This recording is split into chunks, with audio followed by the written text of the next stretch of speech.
My son loves chicken Alfredo, so I'm making them with non-fettuccine noodles, but he didn't care. He just wanted it. But he's interesting. He also likes onions and green peppers in his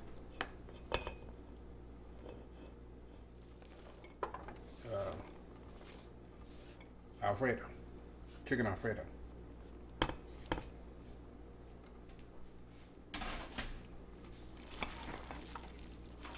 It's a quick dish to make.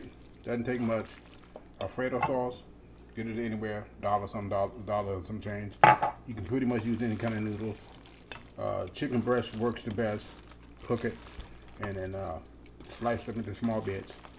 And you have a quick meal dinner for everybody. Look at them.